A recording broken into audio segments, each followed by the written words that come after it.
tonight is John Moore. What if you learned that everything that scientists have been saying about global warming is a lie? That's what John Moore is saying, and what's more, he can prove it.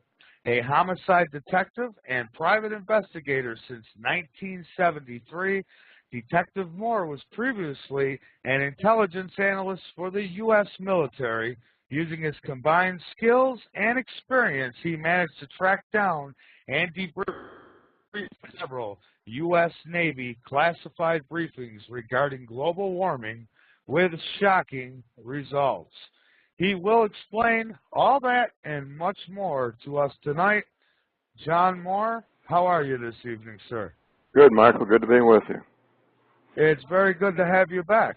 I think the last time we had you here was in November, and it's really good to have you back. So, all right, let's get started. So we got a massive storm actually heading through the mid-Atlantic right now. Does that have anything to do with what we might be talking about tonight? Well, it does, absolutely. And the federal government and other governments have been very successful at confusing people about the global warming. It is a cover story to conceal what's really going on. The powers that be want everybody to keep going to work, paying their mortgages, and watching professional football, which I think they'll be pretty successful at doing that, from my observation. While at the same time, since 1979, the same federal government has been preparing for dramatic, violent rising ocean levels, rapid, abrupt climate change, things that will change our world in ways that are almost beyond comprehension. They've been preparing for them for 31 years now. All right. So let me ask you, what exactly is causing the events to come, and actually what's going on right now? Is this a natural cycle of the Earth? Well, it is a natural cycle, but most people don't understand the true nature of it. NASA sent up the Pioneer 10 space probe to look for a specific object in space in 1973, and in 1979 they found it. It's called a number of things. In the Bible it's called wormwood. It's also typically called Planet X. I came across a couple of years ago an interview with a man who has some pretty serious credentials. If you're going to draw a paycheck, Michael, draw a paycheck for looking at stars. This was the credentials of this gentleman, the supervising astronomer of the United States Naval Observatory, Dr. Robert Harrington, being interviewed in his office at the United States Naval Observatory in Washington, D.C., talking about the 10th planet as a matter of scientific fact, not scientific speculation, giving its orbit, its size, and its density. Yes, in fact, it is a cyclical thing, a 3,600-year cyclical thing. And the past two cycles, the closest one to us in time was during the time of Moses' passage out of Egypt. 3,600 years before that would have been the Great Flood with Noah. And every culture on our planet that had left calendars and written records recorded the same events, by the way. The Chinese, the people in South America, the people in what's now Scandinavia, all had calendars, all left written records, and they all recorded the same events taking place at the same time. For example, when the Hebrews were in the desert, they woke up every morning, there was this brownish, sweet-tasting stuff on the ground they called manna from heaven. Well, it turns out the same thing was happening in China, in South America, and in Scandinavia, all of which those peoples left written records and calendars, where every morning they woke up, the same looking, same tasting stuff, which is probably carbohydrates that was in the atmosphere and condensed when the sun hit it in the morning, fell to the ground, and you could pick it up and eat it. Those are just some small examples of the historical confirmation of the cyclical nature of what we're going through. Because of who I am and what I do, I was able to locate, Michael, a number of Navy veterans. I've stopped counting at this point, somewhere between 12 and 20 Navy veterans, mostly submarine veterans, who beginning in 1979 started attending classified briefings about violently rising ocean levels and abrupt climate change. And all these men, Michael, were shown a map. The map which you saw on my DVD, Global Warming, What the Government Isn't Telling You, with the help of the Navy, yes, sir, with the help of the Navy veterans, I recreated the map. Close enough that, any small contradictions wouldn't matter, showing what the East Coast, West Coast, and Great Lakes regions and the Mississippi Valley will look like after these oceans come up to their new levels.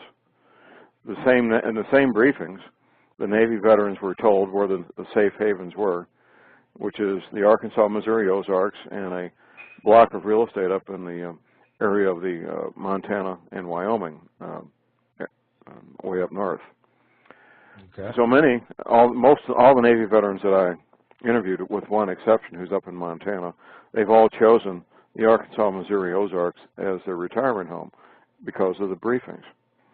One of them, since you and I have talked, or no, he's already gone public, but one has chosen to go public with me. His name's Tim Spencer, and he and his wife are from Florida. They were pistol students of mine last year. We're having lunch, Michael, and his wife's speaking, and she says, John, I don't like cold, I don't like ice, I don't like winter, I don't even like Missouri. I'm here because of that darn map. But that's true. That's the truth. They were from Central Florida, and they weren't used to cold weather. They liked fresh seafood, but they moved here when he retired from the Navy more than 20 years ago because of the map. Okay. Let me ask you this. And with all due respect, what is the difference between you and, say, Al Gore? I'm more handsome.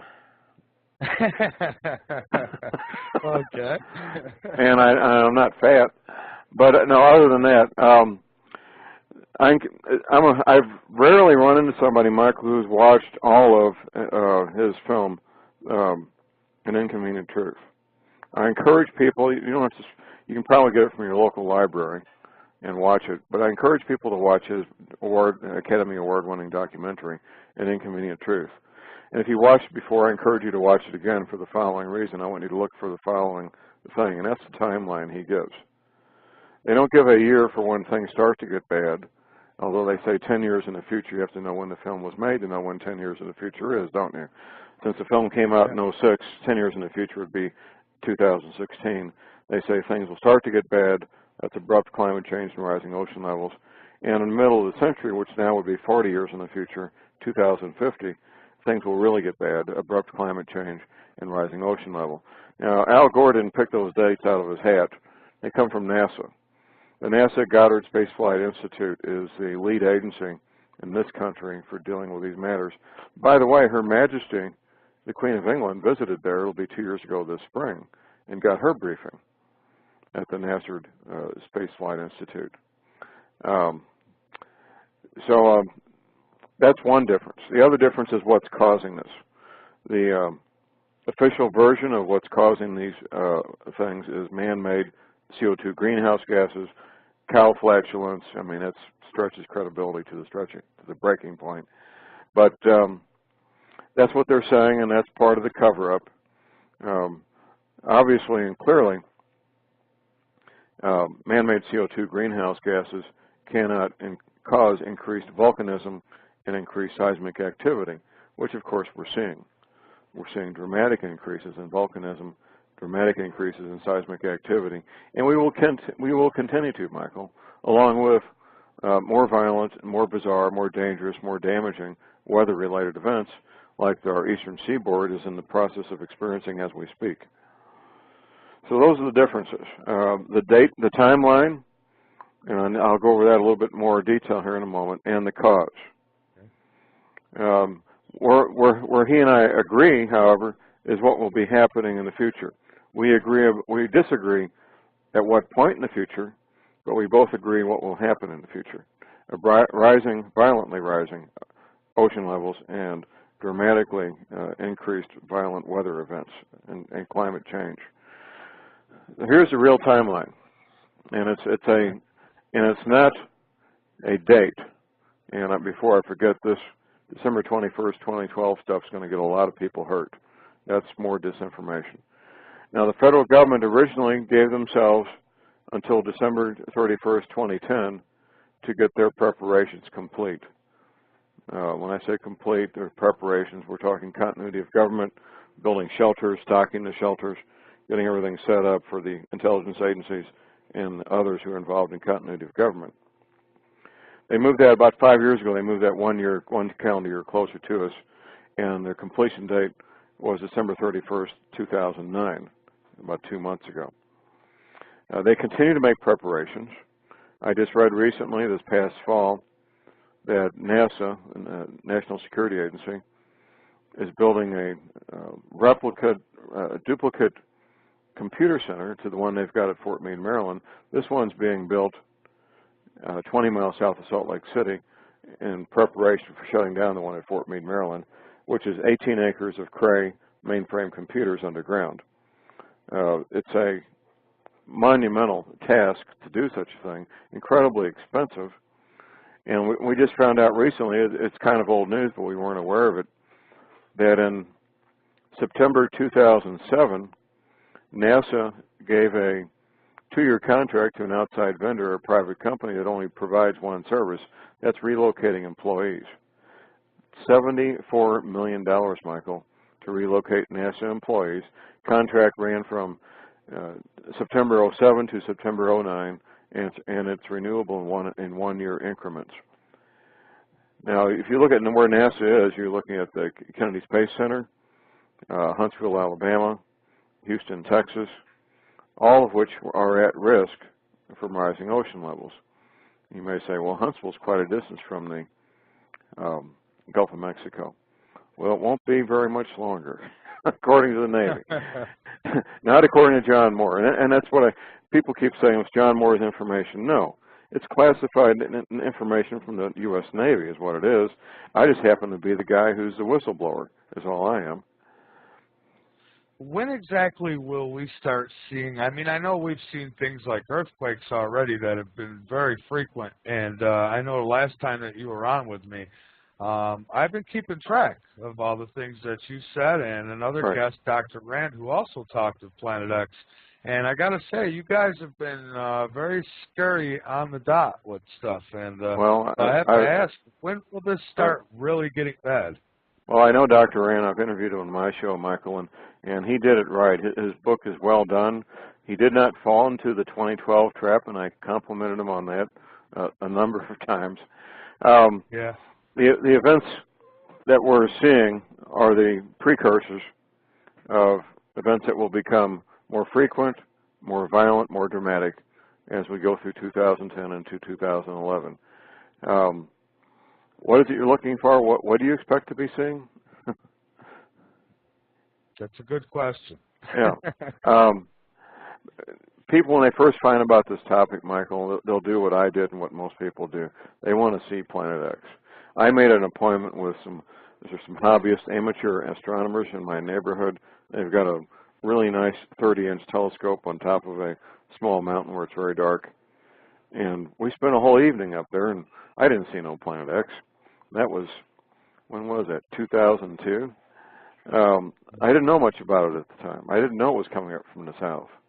I didn't know you had to be at the Antarctic to see it. I went looking for it anyway. I didn't know all that stuff. People get obsessed with two things. They get obsessed with a specific date, which none of us have outside the intelligence community, and they get obsessed with trying to see the darn thing or get a photograph of it. There's dozens of alleged photographs of Planet X on the internet. You do a Google search, you'll find lots of photographs of what purports to be Planet X. It's possible that one or two may actually be the 10th planet. Quite frankly, in my opinion, it doesn't matter. What matters is knowing what's coming at us, knowing the time frame, which we're already into the time frame. The federal government, Michael, spent literally billions of dollars getting ready for this between 1979 and right now, building very expensive, very well-equipped underground shelters stocked with frozen pizza, freeze-dried food, DVD movies, basketball courts, everything a person could ever hope to have and need. So you and I are really paying for this, and we're not going to get to enjoy the luxuries of it, are we? No, sir, and quite frankly, I don't trust the engineering. being that far underground, anything like that's built with an engineering premise to withstand a certain level of seismic activity. So say it's built to stand and withstand an 8-point shake. Well, an 8.1 is twice the magnitude, twice the force of an 8.0. And if you happen to be unlucky enough to be in a shake that exceeds the engineering of the shelter you're in, you're in, no pun intended, deep trouble. You're a done deal. So I do, in fact, I know people who have access to these shelters. They call them hotels, by the way. The insiders call them hotels, and they have no plans of taking part in that. They simply don't. So where will John Moore be when? I'll be deep in the mountains of the Missouri Ozarks. That's where I'll be. That's where I live. Right. More than 100 miles southwest of St. Louis, with all my Navy veteran friends in the neighborhood out here in the Ozarks. You know, I was on a nationwide speaking tour, Michael, on this topic with the Prophecy Club. On my Detroit stop, it was a 3-hour presentation, by the way. On one of the breaks, a man walked up, introduced himself. He says, "John, we've wondered for years, us people in the insurance industry, why are there so many people? It's an absolute huge number of retired Navy veterans in the zip codes of the Arkansas, Missouri Ozarks." He said, "Now we know." Okay. What can people do to be safe? Well, there's a lot to that, and I'm sure there is. Well, there is. I'll explain why the Arkansas, Missouri Ozarks was chosen, and then we'll kind of expand that to include other parts of the country. The Arkansas, Missouri Ozarks was chosen for the following reasons: distance from major bodies of water, altitude above sea level, the latitude. And we have fairly mild winters, although you wouldn't know it to look outside right this moment. We get 6 or 8 inches of snow. That's a pretty good sized snow, and our winter lasts about 3 months, with a pretty good growing season, plenty of water, a pretty homogeneous population, mostly Christian, mostly pretty self-sufficient. Hunting and fishing are God's gift to men and women, as far as the people out here where I live are concerned. Most of these folks have a garden, fruit trees, chickens, that kind of thing. All those reasons combined, Michael, and distance from major population centers. All those things combine to be the focus of the Navy as being a safe haven now. So, a farm or a ranch, a distance from a major population center that has a place you can grow fruits and vegetables, have some chickens, maybe a couple of goats, have a source of firewood, a source of potable water, a fairly decent growing season, preferably an area where you either have people you're related to by blood or marriage, or friends in the neighborhood. You don't want to be an outsider in some outlying area when there's a crisis. That would not be a good thing. Okay. And if you do buy real estate in an area where you're not known, you need to become known. Join the local church, the Elks Club, the Lions, the Rotary, whatever it takes to ingratiate yourself with that community. You need to be self-sufficient in every way. The likelihood of the infrastructure breaking is better than it remaining intact, quite frankly. The U.S. Navy says, not John Moore, the U.S. Navy says that the New Madrid seismic zone, which is not too far from me, by the way, will have at least 3 9-point-plus earthquakes when the Mississippi is 50 miles wide and a couple hundred feet deep. That will pretty much split the country in two, Michael. And the armies are, you've probably heard of U.S. NORTHCOM, the United States Northern Command. It's only been in existence, 6 or 7 years. Right now, they're very quietly splitting U.S. NORTHCOM east-west at the Mississippi River. They're doing it now, and it's kind of a logistical nightmare now, but it will be virtually impossible after the Mississippi River is 50 miles wide. So all the officers and NCOs, all logistics, command and control, communications, training, is all being split east-west at the Mississippi River. They're doing it now while they can do it and make some sense of it. They know they don't have much longer. If you look at, between the Canadian border and the Gulf of Mexico, the Mississippi River, there's about 20-something bridges that cross that river. The majority of them will be broken. The oil and natural gas pipelines will be broken. In fact, most of them cross the Mississippi going from Texas to the northeast right over the New Madrid seismic zone. You've got railroad lines, fiber optics, all kinds of telecommunications crossing the Mississippi on these bridges. That will all be broken and useless. You don't have bridges across the river 50 miles wide. You simply don't. Ferries are, we'd be left with ferries which are very inefficient and slow, and you don't move hundreds of semi-tractor trailers full of stuff on ferries. You move 2 or 3 at a time, maybe. So, it'll split the country, and the government knows it.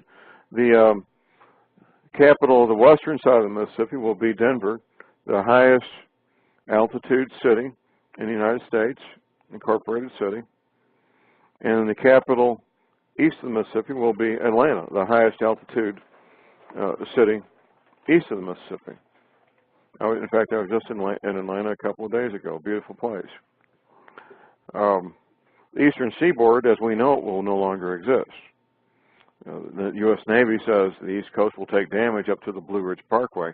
Michael, you look at a map, you see the Blue Ridge Parkway runs north-south on the east side of the Appalachian Mountains, about 100 miles from the ocean. And that's pretty serious. We're talking an area where 50 million plus people live between Washington, D.C. and Boston. Now, how about South Carolina and North Carolina? Will these states be under the ocean? Well, you can, if you got Google Earth on your computer at home, anybody can do this. Okay. You put the pointer at the edge of the coastline there and move it west until you get to 400 feet above sea level.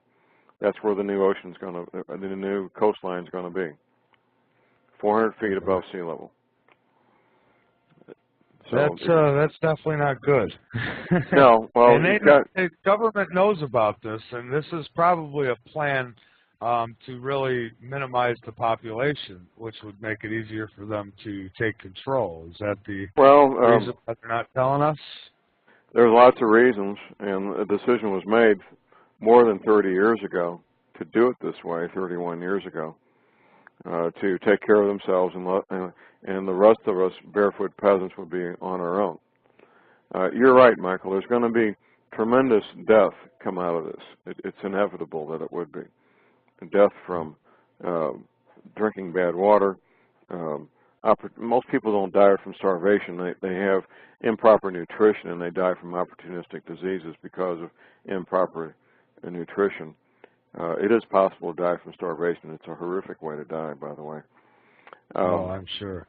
Yeah, but the ultimate plan is to eliminate 95% of the people on the planet.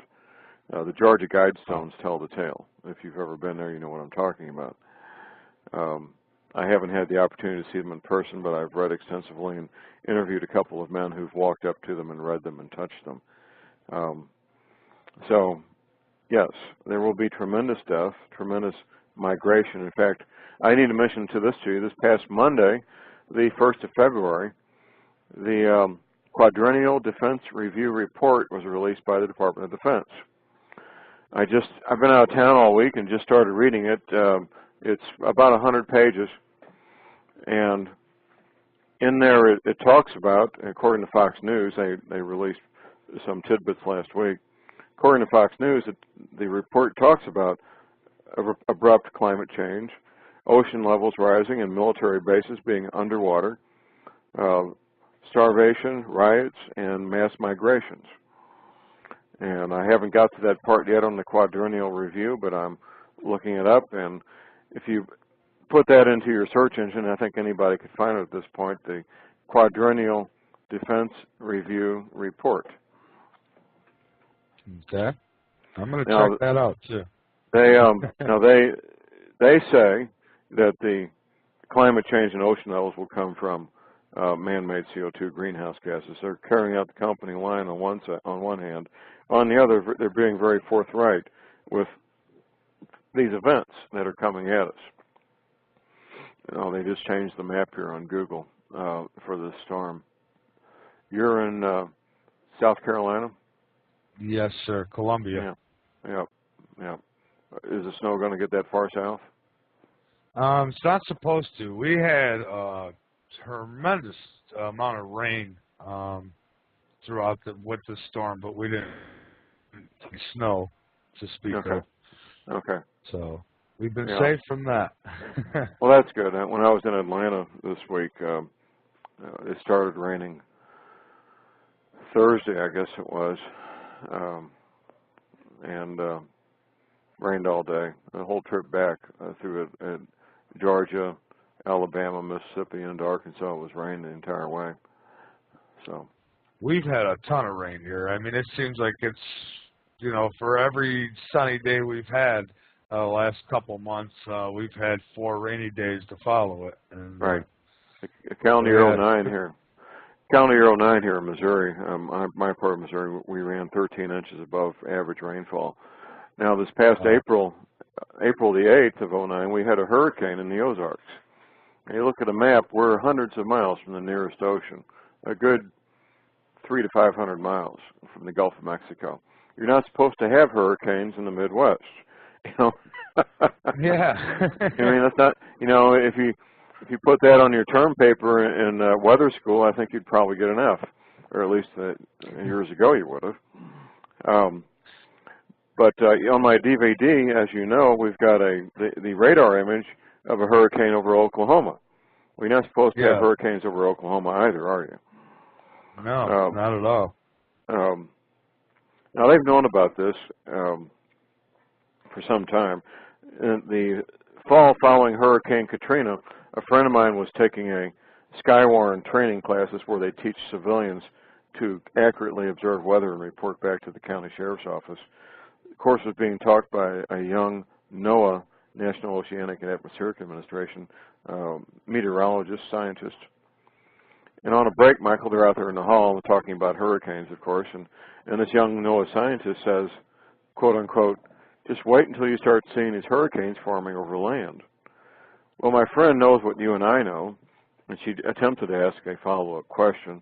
The young NOAA scientist, who could have been her son, a young man in his early 30s, he immediately shut up because he understood that his paycheck and pension were on the line if he said anything more. So he didn't. He did not respond to the follow-up question. But now we're having hurricanes over land. Now, all cyclonic storms, which include typhoons in the Pacific, hurricanes in the Atlantic, and tornadoes over land, all cyclonic storms are electrical in nature. And that's something we're only beginning to understand. You've probably heard some of the good old boys refer to mobile home parks as tornado magnets. Oh, absolutely. Okay. Well, it turns out they scientifically are tornado magnets. Now, you're in radio. I don't know what your engineering expertise is. I'm a ham radio operator. We have something we call a ground plane antenna, which is basically a big flat sheet of steel. If you, like the roof of a car can become a ground plane antenna, for example. If you put a whole bunch of mobile homes together in a mobile home park, those metal boxes become a large ground plane antenna. Well, here's what happens. A tornado will be zipping along through the county. It'll get a few miles opposite the mobile home park, do a 90-degree turn, and head straight for it. That happens time after time after time. And the reason is because the mobile home park becomes one huge ground plane antenna and attracts the tornado because of the electrical nature of the tornado. Now, wow, I never knew that. Well, we're only beginning to understand it. Now, the good old boys have been right all these years. They didn't know why, but they were right. But I encourage people to become a student of a real scientist. I'm a homicide detective, not a scientist. A real scientist, Professor James McCanney. You should have him on your show, by the way, if you can get him. I would love to. his time is limited, and maybe he can come on with you, Michael. But Professor McCanny has authored a number of books on weather and the 10th planet and surviving the 10th planet passage. And he gets into the electrical nature of our planet and our solar system and the universe, which, by the way, NASA says space is electrically neutral, which is far from the truth. After reading Professor McCanny and understanding what he says, and he writes his books in a non-technical language so that us individuals like myself without a scientific background, we can read it and make sense of it. But he has a weekly radio show himself, Michael, and a website. There's a link to my website, thelibertyman.com. Professor McCanny is a real scientist with real credentials, and he talks about these matters in a manner that makes a lot of sense, and just basically his message and my message complement each other. Okay. So now there was just reports of Pluto actually having changes. They've seen changes almost like the ice is melting. And, well, you're right. Changing colors. You're right. Got something to do with this as well? It does. It does. We're seeing changes on a number of planets, not just Pluto. What's been described as warming on some of these other planets, the ice cap, Mars has an ice cap, I believe, the ice cap reducing. The 10th, let's talk about the 10th planet a little bit. Maybe this will make more sense to people. It's 3 to 5 times the size of Earth with a much larger iron-nickel core. It interacts with electrical energy and gravity with all these planets, ours included, and our sun. And the sun, when it starts acting up, of course, it interacts with us, and almost all Earth weather is a consequence of interaction of solar energy or lack of solar energy. All the weather on our planet. Now, people always want to bring up HAARP. HAARP is real. HAARP can manipulate weather for a short period of time in a rather compact space. When I say a short period of time, 2 or 3 days, compact space, maybe 1,000 square miles, which would be an area 100 by 100 miles, which is basically 4 counties. That's about the size they can impact and about how long they can do it. It's really nothing more than the world's largest radio frequency transmitter up there in Alaska. They doubled the size of it not too many years ago. They wanted to make sure theirs was bigger, that ours was bigger than the Russians. And they can direct that. They can direct that energy and bounce it off the ionosphere and direct it. Pretty much there may be places they can't send it, but most places, I'm sure in the Western Hemisphere and possibly a lot of places in Asia and South America and Africa, they can as well. Redirect that energy for whatever purpose they choose.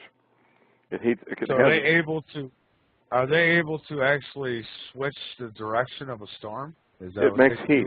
What this does is make heat. And if a storm, if you've got a storm, say a hurricane, and it's hotter on one side of the hurricane than another, you can probably direct it in that manner. Professor McCanny is convinced that that's how. There was one hurricane that did a loop-the-loop down in the Caribbean. It was pretty amazing. Nobody had ever seen one do that, and he thinks they were just showing off. They could do such a thing. So if you make the atmosphere hotter on one side of the hurricane than it is on the other, you can make it move around like a shopping cart, basically. Wow. But they can't do that for they cannot affect all weather all the time. They can't do that, and they simply can't. It's just one big machine that can affect weather for a short period of time in a fairly compact area. But weather is changing. And most folks are recognizing that. Look at what's going on in England this year. Now, since you watch my DVD, you know that England, Ireland, and Scotland are just as close to the North Pole as Moscow is. A lot of people don't know that, but it is. And they've always, for centuries, enjoyed very mild winters because of the Gulf Stream, what the scientists call the North Atlantic Thermal Haline Conveyor. Warm water coming up from the Gulf of Mexico past the coast of the United States, swings right, goes east, right underneath Greenland, and comes down and warms up England, Ireland, Scotland, the coast of France, and of course the coast of Portugal before it keeps on going there, ending back up in the Gulf of Mexico. Now, that's all changing now. Well, it is changing. 5 years ago, it was publicly announced that the Gulf Stream had lost half of its mass and velocity. The engine that makes it work is the salt content of the Atlantic Ocean, the salinity of the ocean. That's being dramatically reduced by fresh water melting in Greenland and fresh water melting in the Antarctic. The Arctic ice at the North Pole is frozen salt water, so it doesn't affect ocean levels or salinity, either one. But this melting ice at the Antarctic and Greenland is dramatically reducing the salt content of the Atlantic Ocean and causing the Gulf Stream to lose mass and velocity. Did you happen to see the film, Michael, The Day After Tomorrow? I sure did. I have it in my collection, as a matter of fact. Well, I encourage people to watch it also. There's science in there, and there's science fiction, just like Al Gore's movie. Mm-hmm. Now, the science is what will happen in the future. The science is also what's happened in the past. The three youngsters are at a museum in New York City, and they're observing a display of a stuffed mastodon that was frozen, instantly frozen, flash frozen, about 3,600 years ago. The meat of these mastodons was so fresh that even I just found out it's still being sold in Paris for human consumption as a delicacy. Oh my God. Now, anybody who's frozen meat knows that freezing something that large, that quickly, is not easy. No. And a creature 3 times the size of an elephant, it's standing there eating a tropical plant. It's flash frozen while it is still eating the tropical plant. Flash frozen so fast, Michael, that the eyeballs don't deteriorate. The eyeballs of a mammal are the first thing to deteriorate. And the meat, 3,600 years later, is still fresh enough when it's thawed out for human beings to consume it and think it's really tasty. That is very scary to think that we could freeze that quickly. Well, that's in the movie, and the special effects do a pretty good job of depicting what that would look like when that air inversion happens, and that super cold air that's up there in the jet stream, typically 6 or 8 miles high, comes down to the surface of the planet.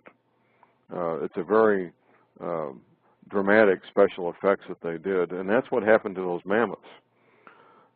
Something else that's science in the movie. The movie starts out with Larsen Ice Shelf B, as in Bravo, breaking off from the Antarctic continent. That's real science. That's the first scene in the film, if you recall. Mm-hmm. That's real science. That really did happen. Another part of science is the oceanographers. They're on an island off the coast of Scotland, monitoring buoys out in the North Atlantic that monitor temperatures. Now, Michael, you can do that in South Carolina. I can do it in the Ozarks. Anybody with internet access can do the same thing. You don't need to be on an island off the coast of Scotland. Mm-hmm.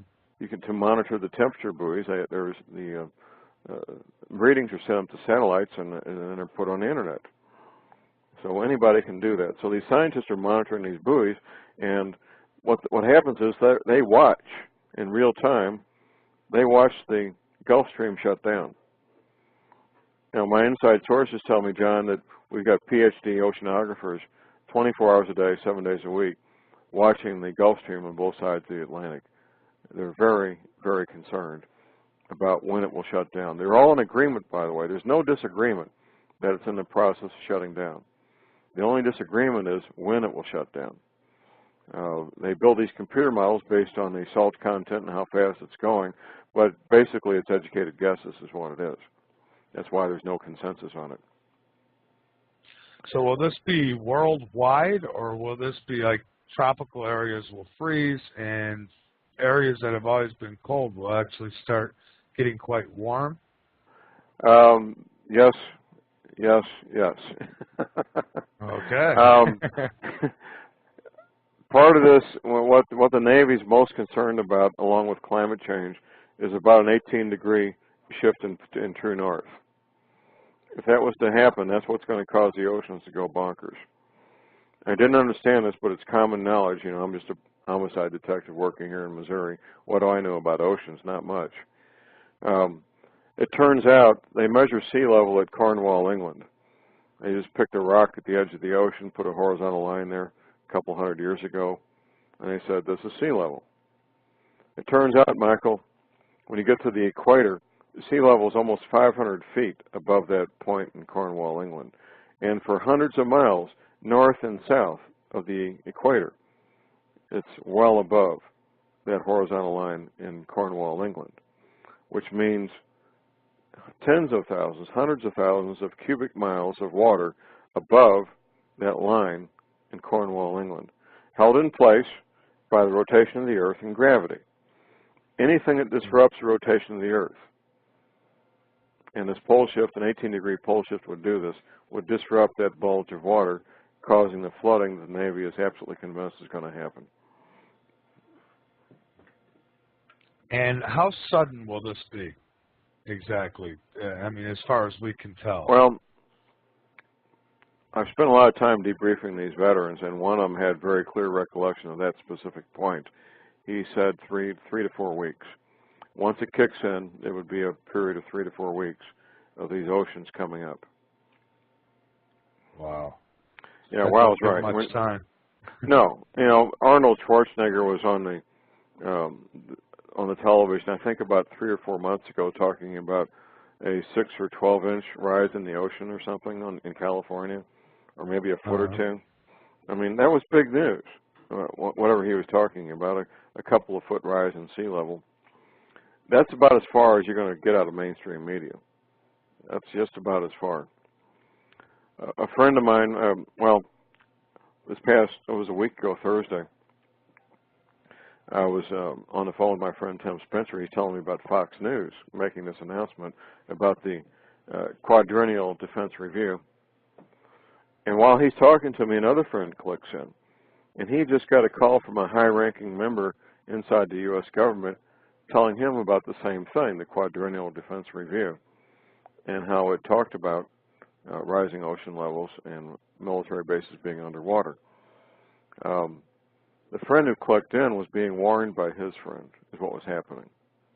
We've talked about that since in some detail, and that's what was going on. He was being warned by an insider in a manner that wouldn't get the insider in trouble. Because of promises and threats, Michael, they can keep most people quiet most of the time. Tim Spencer doesn't have a pension they can take away. He's on permanent disability from being irradiated on a nuclear submarine. They set up his hammock between the warheads of Polaris missiles. And 8 hours a day, 7 days a week, he was being radiated. And the man has no fear. They've taken everything from him but his life. And he has no fear, and he's gone public with me. Okay. And so, I mean, this information has pretty much come from very reliable sources, and you have absolutely no doubt in your mind that this is going to happen. No doubt whatsoever. I am making my preparations accordingly. The Navy veterans that I've debriefed, they're all moved their families down here. They've got small ranches, small farms with chickens and goats and fruit trees and apples and peach trees, and tomatoes, you know, all that stuff. A way to make electricity on their own, and ready to defend it if they need to, and defend their loved ones and make sure their teenage girls aren't taken away by the bad guys.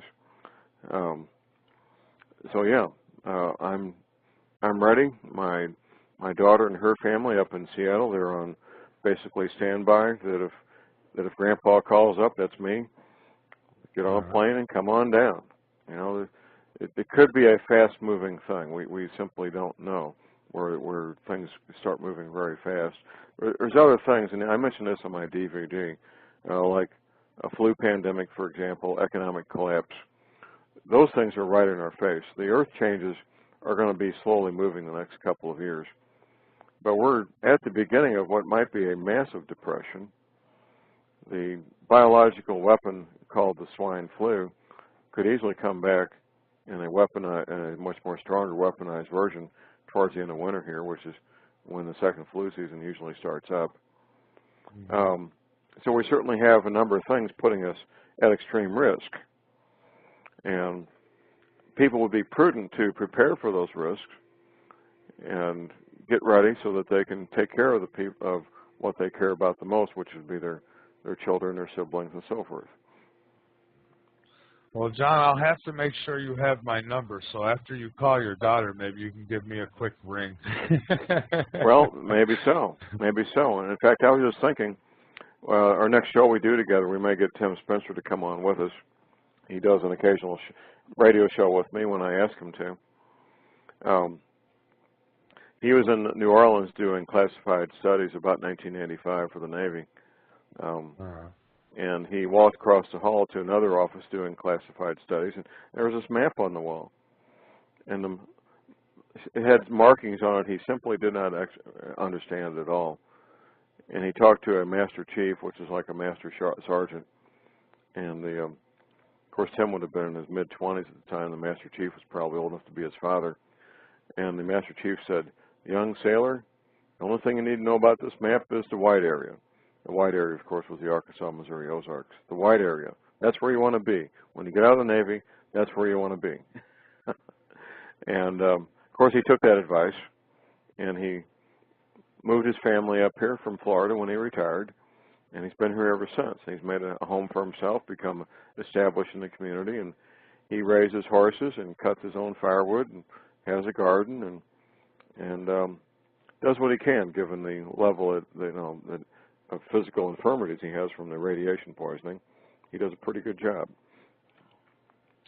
Where exactly is Planet X right now in regards to our solar system?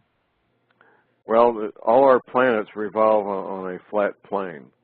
The 10th planet comes up from the south of that plane. And the best thing I can tell you, Michael, is that south, if you're at the Antarctic right now and have a telescope or access, well, they just built a new telescope in the South Pole, by the way, the South Pole telescope. If you have access to even an amateur telescope down there, you can see the 10th planet right now. And everything's highly restricted. I mean, you don't just book a flight on American Airlines to go down to the Antarctic. Everything down there is controlled by various governments. And I'm pretty sure that they control telephone calls and internet service as well. It's highly restrictive. Why in the world do you need 5,000 researchers at McMurdo Bay, by the way, in the Antarctic? What in the world could they be doing? It's a good question. Yeah, but I mean, we know the answer. Well,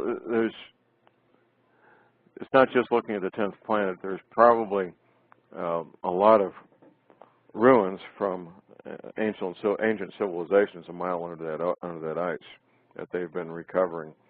And one of the main goals of archaeology is to recover ancient technology. And I have a high level of confidence that's what they're doing down there. 5,000 people is an awful lot of people to be studying core samples of ice. It sure is. You know. It sure is. Yeah, and so counting. Now, the what media, can you do down there? You know, the media doesn't. Oh yeah, go ahead. I said, what can you do down there? Count penguins and take core samples. But what does the media not do? Yeah, the media now, I mean, it's not like they know about this. Do the high-ups in the media know about this and are warned not to at the boardroom level they do, and I'll give you an example of corporate boardrooms. One of my contacts, he lives out there on the East Coast, not too far from here. He's mid-level management with Lowe's, and he was at a meeting this past late spring of '09. They were talking about plans for the Lowe's stores, new stores and existing stores. Here's what he told me. He says, John, there will be no new stores built near the East Coast, Gulf Coast, or West Coast. Existing stores in those areas will get no major upgrades, routine maintenance only. Now, we're talking about where 3/4 of the population lives, Michael. And 3/4 of the population of this country lives within 100 miles of either the East Coast, the Gulf Coast, or the West Coast, leaving the other 1/4 of the population in flyover country where I am. Now, to not build new stores where most of the people are, I think that's fairly significant, a pretty major heads up. Now, of course, at that briefing, they didn't tell mid-level management why they weren't building new stores near the oceans, why there was no upgrades to stores near the oceans, routine maintenance only. My friend knew, because he and I have talked about this a number of times. In fact, he's an independent researcher, and he found out about this on his own before we ever met. He's a Messianic rabbi, and by studying the Torah, he came to understand the cyclical nature of these events. So what is the ultimate goal? I mean, what does the government expect to have when this is all over? I mean, they expect to have their shiny new world order ready to go. That's exactly what I thought. You know, with them controlling basically everything. What they're doing right now is putting all the chess pieces in place. They expect to roll through this thing and come out on the other side intact, with a lot of dead people, a lot of people with them, of course, in their safe havens, alive, ready to start over. And they fully intend to control those of us who do survive and microchip us and treat us basically as a barefoot peasants they've always treated us like. So a lot of this is really, I mean, what is really spoken about in Bible predictions and so on. Absolutely. Absolutely. The Bible accurately talks about what would be happening in the future. The future, of course, is right now. The Bible codes, by the way, and my friend Tim Spencer keeps up with the Bible codes quite a bit. The Bible codes talk about this also, which is another fascinating topic. I don't know if you ever interviewed anybody about the Bible codes or the Torah code. It's a fascinating I have area. one time, yes. Fascinating area. But yeah, he kind of was comparing Bible codes to the Beatles and so on, so and their songs. So it was a little different. that would be something a bit different. Yeah, and I don't particularly want to go down that rabbit trail tonight with you. Okay. Did I send you a copy of Are We Alone in the Universe? No, sir. Okay. I did get the CD, however. Okay. That's got the interview with Dr. Harrington on there. I've just started offering it at my website in the last couple of months, and it's proven to be pretty popular. It's kind of the icing on the cake to give a lot of veracity and credibility to the whole matter. Dr. Harrington granted this interview more than 20 years ago. Shortly after, and when he granted the interview, by the way, he was a healthy, strong, vigorous man, supervising astronomer, United States Naval Observatory. He announced he was packing up equipment and going to the Antarctic to look at this thing. 6 months later, he was dead, allegedly from a fast-acting form of cancer. He didn't get the memo. He didn't get the memo. Yeah. He wasn't part of NASA. He didn't know that if he talked about this publicly, they're going to kill him. I mean, it's kind of a flippant tongue-in-cheek thing to say, but it's true. He simply didn't know that he was going to pay with his life for publicly revealing this information. And people like that, people with that kind of credentials, you know, a homicide detective in the Ozarks does not have any scientific credentials. I'm not part of NASA. I'm not part of the U.S. Naval Observatory. What threat do I pose to them? They know I'm not going to be on Fox News talking about this. I was on Fox News several times. And they probably expect a lot of people not to believe it as well. Well, you're right. You're right, Michael, and they've done a very effective job. Now, back in 01 and 02, they had a woman talking to aliens saying that the 10th plant was going to swing through here in May of '03 and wipe us out. And she's still putting out information, by the way. Her name's Nancy Leader. We've got the Jesse Ventura on TV. Now, I was in a man's living room 2 nights ago in Atlanta, Georgia, and I said, people really think they're going to see secrets on mainstream media, a broadcast like Jesse Ventura's show, talking about 2012? You know? Yeah. You know, I've done, you know, I got 2 radio shows of my own. I do a lot of guest appearances, Michael. I know that my guest appearances will always be on small to medium markets. It's not going to be major network stuff. I was on Fox News several times talking about terrorism back in '02, and I know it's controlled because I dealt with these people firsthand. I know that they're only allowed to do and say certain things. And that's the way it is, and you and I aren't going to change it. So I work with men like you, Michael, who are in these markets that give tens of thousands of people an opportunity to get the truth to the best of our ability. Exactly. That's what we're doing. That's what you and I are doing John, right now. if you have a little more time, I'd still like to talk with you further. Sure. I have to take a quick break. We're going to end the first hour, and then I want to come back with you Okay. in just a moment. All right, thanks a lot. Everybody else, if you want to tune into the second hour, I'm Michael Vera. This is Late Night in the Midlands, and we are now in the second hour, and I am on with John Moore, and we're talking about what the government doesn't want you to know about global warming. Very, very interesting and very informational guest that we have tonight. And John, as we were talking just a few minutes ago about you know, the smaller media and shows such as mine and maybe yours not being in the mainstream media, but I think that shows like this is where you really get the truth, and you get more information from these type of shows than you'll ever get from the main media. I mean, I'm a talk radio guy myself. I love listening to the talk radio more than I ever wish to watch the news on TV. So, well, when I got hired by Republic Broadcasting, I started in radio '94, '95 time frame, and came back in when was it? 2005. I got back into radio after taking a couple-year break.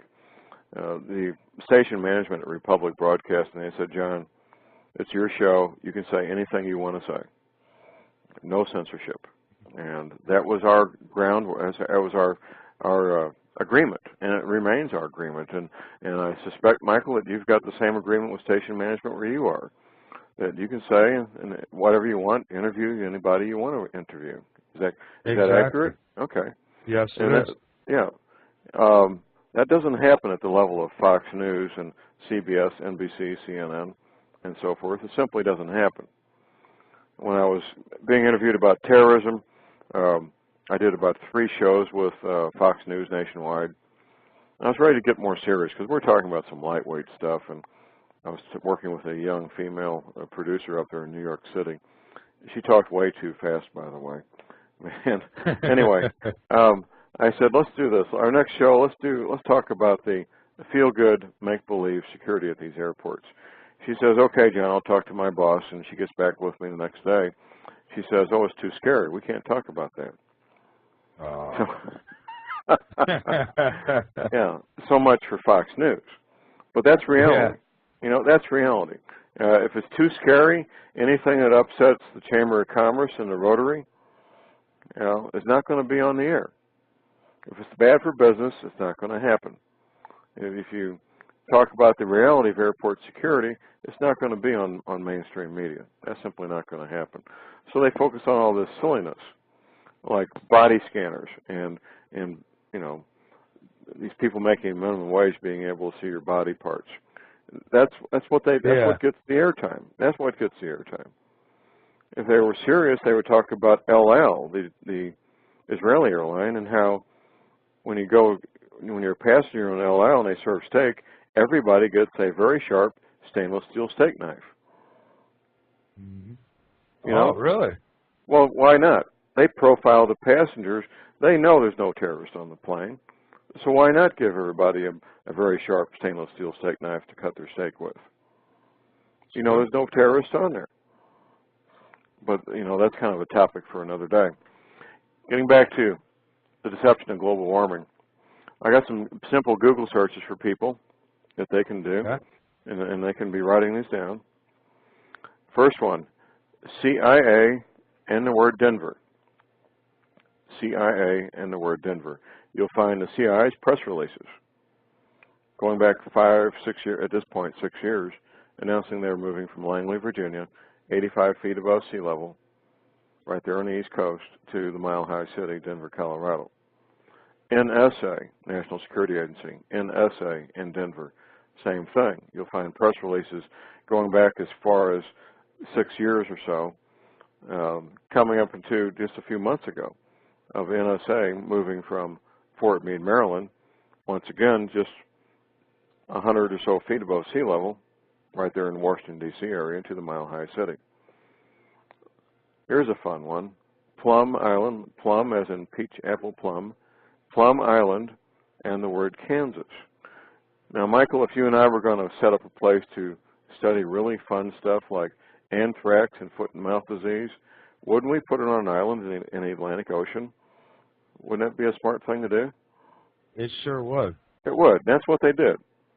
They built the Plum Island Animal Research Facility out there in the Atlantic Ocean, 100 miles northeast of New York City. Now, if you do that search, Plum Island and the word Kansas, you'll find they're moving it to the middle of the most productive agricultural real estate on the planet. Not terribly smart, but they're doing it because they have no choice, Michael. They're doing it because they have no choice. Have you ever done a show on the I-35 corridor? No, sir, I haven't. You haven't. Well, there's been a lot of talk in the past couple of years about the I-35 corridor and how it threatens our sovereignty, the foreign contractors being inability. It's a highway and railroad and pipelines running from Mexico to the Canadian border, very near the current I-35 with branches running off east and west. Mm-hmm. The Patriot argument is basically it's bad for America, it hurts our sovereignty and its foreign contractors. The Chamber of Commerce argument is it's great for America, it'll help business, it'll create jobs. Nobody's talking about why they're building the darn thing in the first place. We have existing infrastructure already, interstate highways, fiber optics, pipelines, the system of locks and dams on the Missouri and Mississippi rivers. They're building it because they have no choice. To be able to move the grain when the rail lines are down, the interstate highways that exist are broken, and the locks and dams in the Mississippi and the Missouri river systems are broken, they're going to have a way to move that grain. And that's why they're doing it. It's, I believe, 6 or 8 lanes of interstate highway, 2 rail lines, fiber optics, and pipelines, all going in the same half-mile stretch wide, north-south, going from Canada to Mexico. Well, they've really thought this out, haven't they? Oh, they have, and it all sounds real good, you know, the public relations and everything. Another Google search, EPA and the word libraries, plural. EPA and the word libraries, plural. Now, in the summer of 2008, the July-August time frame, EPA shut down all their libraries to even their own scientists. Now, Michael, if you file a grievance against your employer, it's kind of like suing your boss, right? Not really career enhancing. Right. Yeah. You know, it's not. If you want to get a promotion, it's not a smart thing to do. The scientists who work for the EPA, filed grievances against their employers, their bosses, saying basically, gentlemen, we can't do our work to keep America safe because you've cut us off from the basic research material we need to do it. The EPA's response is we had to shut down these libraries to save money. The GAO, Government Accountability Office, came back and said, no, gentlemen, it costs more to shut down these libraries than to keep them open. And I believe what they've done is shut them down so they can move them to a safe haven, where they can still have what amounts to the EPA libraries is the largest collection of English language scientific documents, books, and articles cross-referenced on the planet. And they're being moved to the safe haven. They're not going to put that at risk. The same summer, another Google search of '08, the Vatican announced they were shutting down their library. Now, the Vatican, of course, is a country. It's not just a church. Located in Rome. It's some distance from the Mediterranean Ocean, but not very high above sea level, only 90 or 100 feet above sea level. The Vatican Library is the largest collection of ancient manuscripts on the planet. It's priceless. They announced that, quote unquote, we have a structural problem with our main building. We're going to shut down the library and reopen it after it's fixed. Well, in my opinion, they've moved it to a safe haven, probably the Swiss Alps, maybe the Rocky Mountains. It's hard to say. Another Google search. Seed, as in tomato seed, potato seed. Seed Vault and Bill Gates. Now, this was pretty widespread public information, once again in '08, that Bill Gates had helped provide the funding for the multi-million-dollar Seed Vault built at the edge of the Arctic Circle in Norway. Now, that's not something you would do 40 years before you need it. You know, yeah, exactly. Let the grandkids do that. You know, they're moving the CIA because they have no choice. Their press release says, quote unquote, for operational reasons. The new computer center that they're building 20 miles south, the NSA is building 20 miles south of Salt Lake City. Here's what the press release says, Michael. The electricity is cheaper. Well, you gave the answer I was looking for. It doesn't pass the laugh test. No, it doesn't. You don't spend tens of millions of dollars to move something like that from 2,000 miles because the electric's cheaper. You simply don't do it. Yeah, they got a likely story for everything, but everything that you say really points right to exactly what you're saying. Well, nothing else makes any sense. No, nothing. Not. Look at the disruption of people's lives. You work for NSA, you work for NASA, you work for CIA. You've got family and friends and relatives wherever your home might be, in Langley, Virginia, Fort Meade, Maryland, Huntsville, Alabama. It's incredibly disruptive, and people don't like to do that. You take a teenager out of their school, you might as well cut their left arm off, Oh, I know. Believe me, I have one. yeah. It's incredibly disruptive to and expensive to do these things. The CIA's first press release, when they were making this move, it was, even their own people were laughing at it. Here's what they said. We want to break up the old boy networks that have been in place for so many decades. Well, that didn't pass the laugh test. Now, the reason they're stating now is, quote unquote, for operational reasons. Michael, they're not even telling their own people why they're moving. My sources inside the CIA, they say, John, they say if you want a paycheck, you want a pension, pack your bags and move 2,000 miles.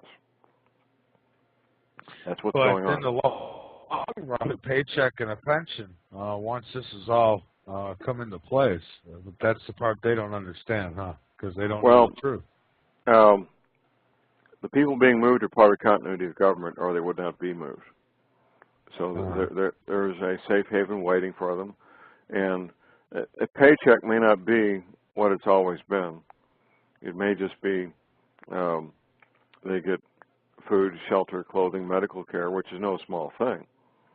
Right. Whether they get currency or digits in a bank account, it's hard to say whether that would even be part of the program or not. Really difficult. I think that would be irrelevant at that point. I think just survival would be enough payment, huh?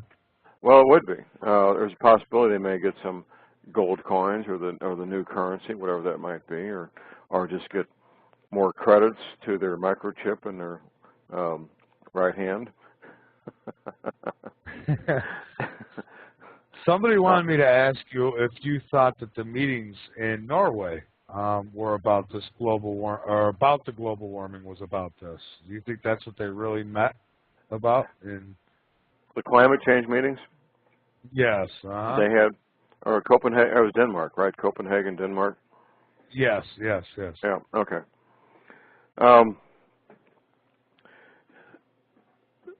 It's very likely that certain high-level government officials had private meetings about this topic. Almost without a doubt they did. While everybody else in attendance wouldn't have a clue. They can compartmentalize, and they do compartmentalize in that manner. As I mentioned in my DVD, an entity as large as the federal government can and does very effectively keep secrets. And I use the example of the Manhattan Project to build the atomic weapons of World War II as the example I give. My father and grandfather both worked on the Manhattan Project. Michael, they were plumbers. They didn't have a clue what they were doing down at Oak Ridge, Tennessee. They did not have a clue. My grandfather had a certificate allegedly signed by President Truman thanking him for working on the Manhattan Project. After everybody knew what was going on, he kept it on the wall of his garage until the day he died. It was a matter of some source of pride for him, I guess. Not enough pride to get it inside the house, but it made it to the wall of the garage. Yeah, they can keep secrets, and they do so very effectively. Like I mentioned earlier, the Queen of England was briefed at the Goddard Space Flight Institute when she was here almost 2 years ago. Her and her husband, the Duke of Edinburgh. The insiders, the Fortune 100 CEOs and boards of directors, they know. It's hard to say how far down it goes. Many Navy veterans, thousands of Navy veterans know because of these briefings that have been going on for years. Most of them keep their mouths shut. They're retired, they got a pension, they don't want to put their pension at risk, and they're not about to. They're just going to take care of their family and live a private, quiet life, and hopefully, be left alone. Not to mention they don't want to be put on the hit list either. Well, once you've gone public, that does help guarantee that you won't be hurt, because if you've told everything you know, then there's not much reason left to kill you. But they could come after you and pull your pension, of course, which may as well kill you if they take your money. It would be tough. So what would be, being in Columbia, South Carolina, what would be the first sign for me to say, okay, I better get out of here, or will it be too late at that point? Well, it would depend on what preparations you made in advance, Michael. You'd want a safe haven to go to, a small farm, a small ranch at a good altitude away from a major population center. Hopefully there's people living there right now that would be looking forward to you showing up so you could help stand watch or feed the chickens or do whatever needed to be done. And you had pre-positioned food, medical supplies, radio equipment, your heavy-duty outdoor clothing that you need to do manual labor, and all those things were pre-positioned and waiting for you. So as long as that was the case, Michael, if you had just a few hours' notice before everybody else figured out what was going on, you could get into your F-250 diesel pickup and get out of Dodge. Okay. All right. All right. So U.S. Army has been recommending. We got a caller? No, we have. I was talking about the fault line. We have an pretty big fault line, from what I understand, that comes through like Charleston and right through South Carolina.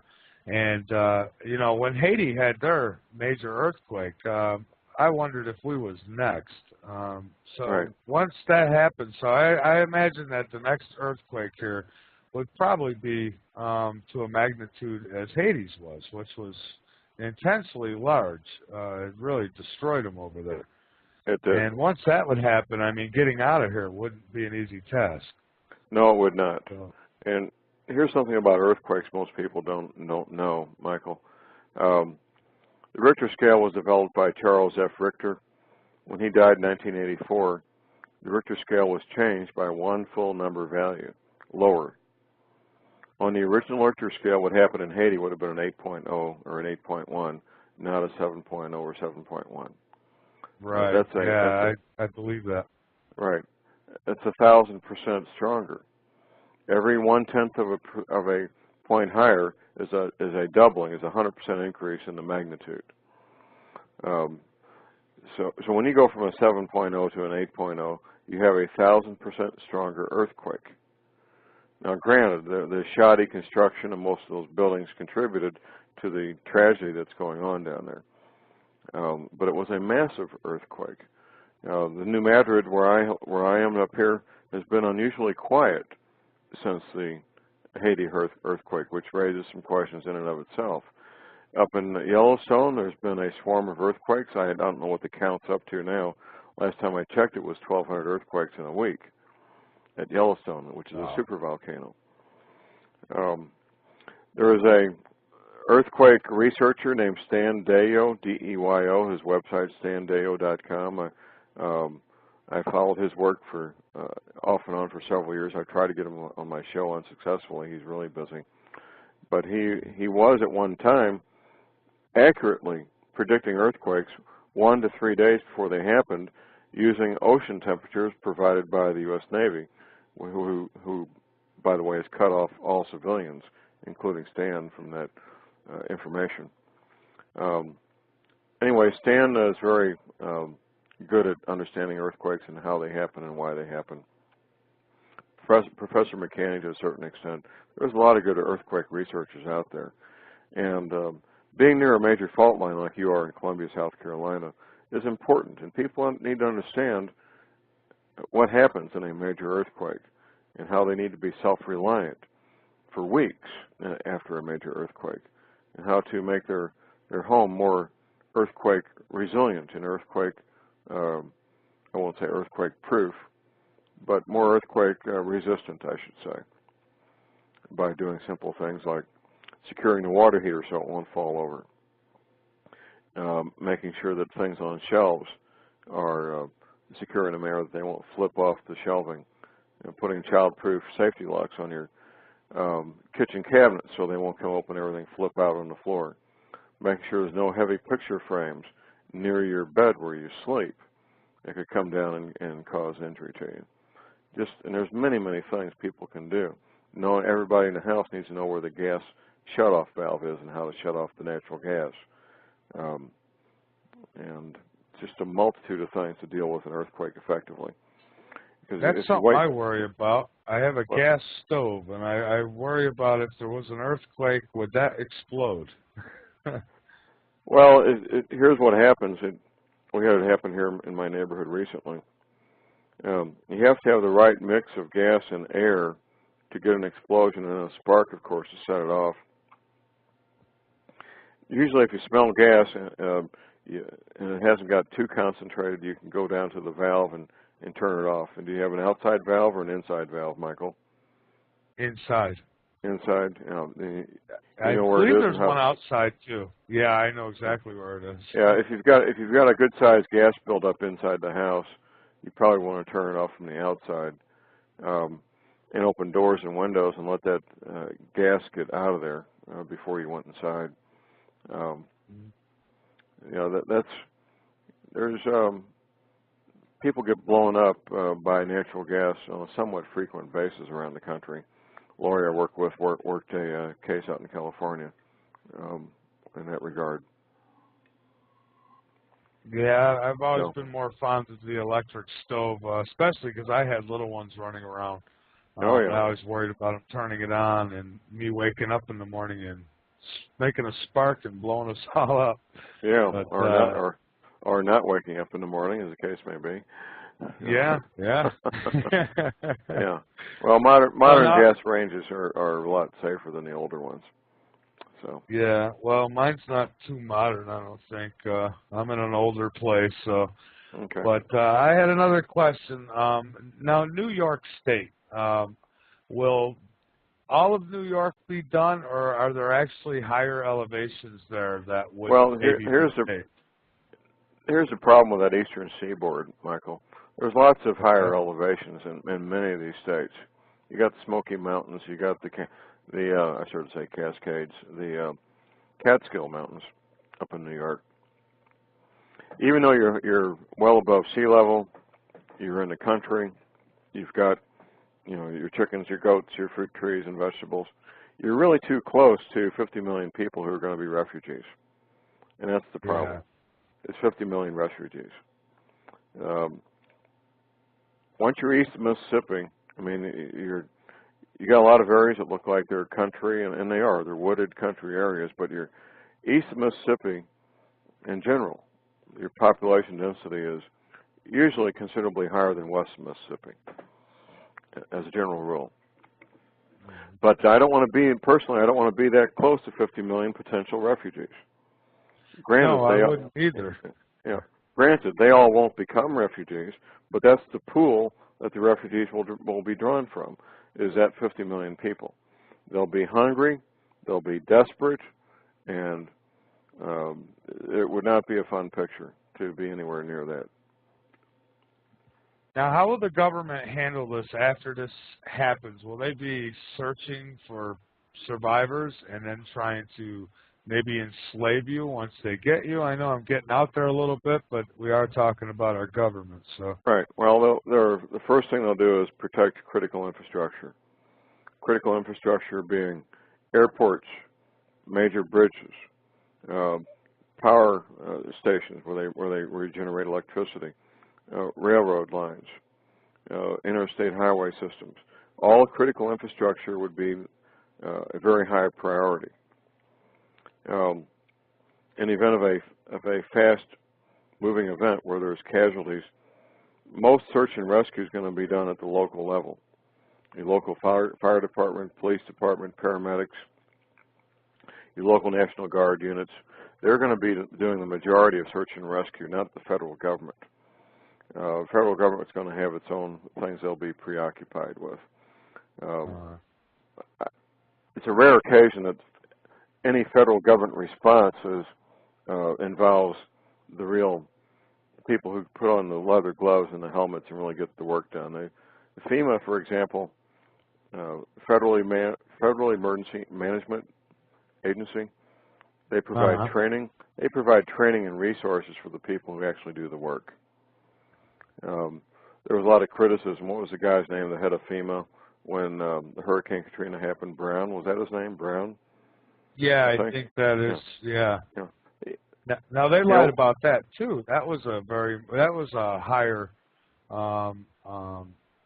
hurricane than what they said it was. Well, it was a higher category hurricane, but when it comes to rescuing people, FEMA did not have dozens and dozens of fueled up school buses waiting to evacuate people. FEMA didn't have those resources. The mayor of New Orleans had those resources. And it was a political decision. It was a political decision. You're right, Michael. If the mayor of New Orleans had evacuated people and the hurricane went someplace else, it would have been the end of his career. He knew that. That's why he didn't do it. And he made the choice based on his belief that maybe the hurricane will go away, and if it doesn't, I'll blame it on somebody else. And he pulled it off. He absolutely pulled it off. He blamed not rescuing the people on a group, FEMA, who couldn't rescue the people because they didn't have the resources. You know what's amazing to me is how there'll be a tsunami, say in Asia, and we could get over there, and it seems like a matter of half a day. But, we have a catastrophe right here in our own country, and it takes 3 to 5 days to really get the help to these people. And I found that kind of amazing. I really did. Well, and that's just another sign that you really need to be prepared on your own and not rely on you're right, Michael. This has been in our face now a lot since 2001. The fact that you need to be responsible and be prepared to take care of your children yourself, your parents yourself, whoever else that you care about. You need to do it yourself, because waiting for help is going to get you hurt, maybe killed. You know, I've told, not to get too personal on myself, but I mean, I've told my kid's mom, we don't share the same residence, and I've told her about this, and she just thinks I'm crazy. And I think a lot of people who hear it just don't want to believe it. So myself, I'm prepared to, when all this happens, I'm prepared to do a rescue mission on my children. Right. Most definitely. Well, and that's the right thing to do, Michael. You are doing the right thing. Making the preparations in advance, getting ready to rescue those children when they need to be rescued. Now, is the mother of this child with another man now? Yes, she is. This reminds me of the movie 2012 that came out in December. You're describing that scenario. And he thinks I'm crazy too, but yeah. Well, and that was part of it. Have you seen the film 2012? Yes, sir, I have. You saw yourself there, didn't you? I really did. Yeah, except you didn't have a black Lincoln Town Car, probably. No, and I couldn't drive like that during the earth falling apart like that either, I don't think. I just happened to have a black Lincoln Town Car myself, and I was very proud that my car did so well, saving all those people. Yeah, that is great to know. I doubt that the Lincoln engineers ever anticipated that their Lincoln Town Cars would ever do such things. No, but hey, how about them American cars, huh? Well, you need a bug-out vehicle. The U.S. Army's been telling their own people to get diesel pickups on their own for about 2 years now, so that the families, you know, a lot of these soldiers are deployed in Iraq and Afghanistan, so that the families can manage and evacuate when they need to, on their own, without the Army being involved. The Army doesn't have the capacity to move all these dependents. They can barely take care of their own people. So they're doing the right thing. The Army's taking care of their own. The Navy's taking care of their own by giving these classified briefings. And a lot of it's amazing how many thousands of people know this, and the general public doesn't. Just absolutely amazing. Now, that leads me to my next question. Now, what would be the best way for me to open the eyes of somebody who is skeptical on this and just did not want to believe it? What would be the best way I can make them say, wow, he's got something here? Well, the combination of my movie, my DVD, Global Warming, What the Government Isn't Telling You, sometimes combined with Are We Alone in the Universe, it's usually my DVD is enough. I had a lawyer buy one copy out in California. He called me up and said, John, I need 6 more. I showed my wife. He says, my wife thought I needed a tinfoil hat real bad until she watched your DVD. Now she believes me, finally. And I need 6 more for my siblings and my parents. I actually have shared that CD with a very good friend of mine. And I'm going to make my kid's mom actually sit down and watch it if I have to tie her down. Well, just be cautious how you do that. Be gentle. Yeah. You know, we don't. I don't want to see you with some kind of domestic violence charge here, Michael. But no, I wouldn't want to be stuck in a jail when this all happens. No. Sure. That would not be a good place to be. No. But my movie is an excellent way. Global Warming, What the Government Isn't Telling You. As you, in your introduction, I've been a homicide detective since 1973. I'm also a paralegal, and I've done a lot of trial preparation for homicides also. I put together this presentation just like I was putting together a trial notebook for a murder, laying out the evidence, piece by piece, evidence on top of evidence, building my case that what I'm saying is true, putting out the simple Google searches so people can find the evidence themselves. Don't take John Moore's word for it. Find the evidence, find the press releases that these things actually are happening, the circumstantial evidence. And that's what most of this evidence is, the circumstantial. The CIA moving to Denver, NSA moving to Denver. All these places being built, the seed vault being built now, not 40 years in the future, being built now. Bill Gates doesn't spend money until he has to spend it. He decided he needed to spend it now, not 30, 40 years in the future. So I believe my DVD, and I think you're agreeing with me here, Michael, is an excellent vehicle to wake people up and give them the knowledge they need to get started understanding these matters so they can figure it out and start preparing themselves. I can honestly tell you your CD is one of my most prized possessions, and I guard it with my life. And I've watched it several times. I appreciate it, Michael. I have a 24-hour order line. People can order it. That's 800-592-9543. I say again, 800-592-9543. Very nice young men and women. It's a family-owned business that takes my orders for me in St. Louis, family-owned business. And they're standing by, and it's how they make their living. Very polite, and you're not talking to somebody in Pakistan, you know. Yeah. Which that's really great, I think. 800-592-9543. And of course my website is thelibertyman.com, and there's interesting things there. If you haven't been to my website for a couple of months, Michael, you may not have seen the paratrooper bicycle that I've got there. It's the same. I actually go to your website quite frequently, but yeah, go ahead and tell me. Okay, well, it's the only full-size 24-speed mountain bike that there is. This is mil-spec. The U.S. Army and U.S. Marines are buying it for use in Iraq and Afghanistan, and it's very unique and very special. It's a much better plan B for transportation than your boots. If you can't, if you can't get through with your car or your truck, you need a plan B. And a 24-speed full-size mountain bike is a much better plan B than boots are. You can move faster, get where you want to go a lot quicker. It folds up into a space 12 inches by 28 inches by 36 inches. It'll fit in the back seat of a four-door Volkswagen. I mean, it's just incredibly compact. And that's there. I just ordered 10 more copies of the best field guide that I'm aware of.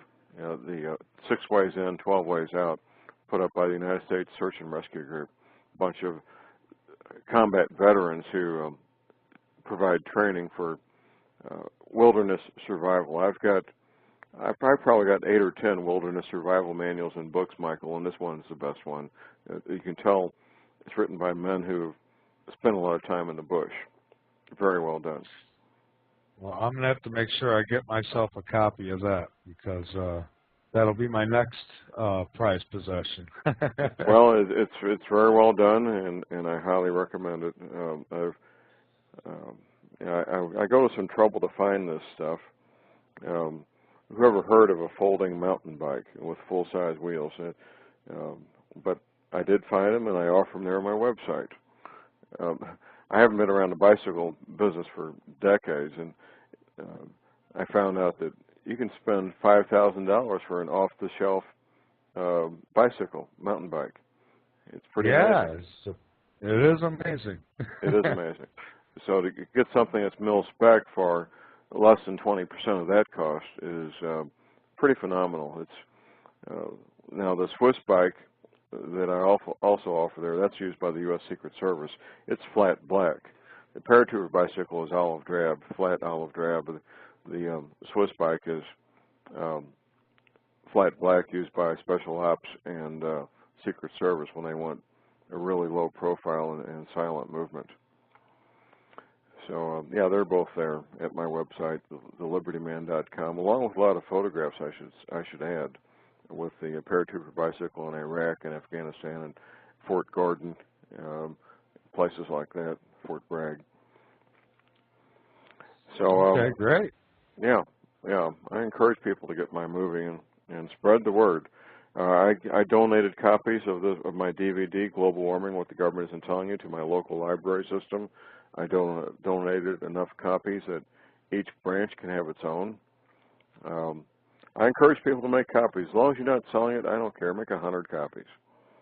We need to get the Well, word that's out. very kind to you, and that just shows that how much that you believe in these messages and trying to help people. I think that's great, and I'll tell you, you and again, Dr. Rand. I mean, both of you gentlemen have really woken me up. I mean, I've seen Al Gore's movie, and I know that there are changes coming, but I never really did believe that it was from the excuses they're giving or the reasons they're giving. And what you have said tonight and the last time you were on the show just makes way too much sense to just go and throw it aside. I mean, we're talking about the difference between life and death here.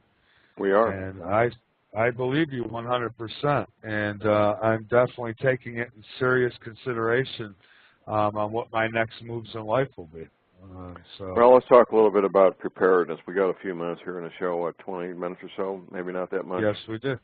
Yep, okay. 20 minutes. Okay. Water. You can't, the first drink you take of bad water, Michael, is a one-way ticket to dehydration, diarrhea, and death. You need a good quality gravity feed water filter. And Berkey makes a good one, and there's some others out there. I'm not set up to sell water filters on my website yet. I am a dealer, but a good quality gravity feed water filter to take care of whatever number of people that you've got at your safe haven. You need food. Now, granted, freeze-dried food is the best of the best. However, you can go to your local feed store where the farmers buy feed for their animals, and you can buy 50-pound bags of wheat, cracked corn, millet, oats, things like that.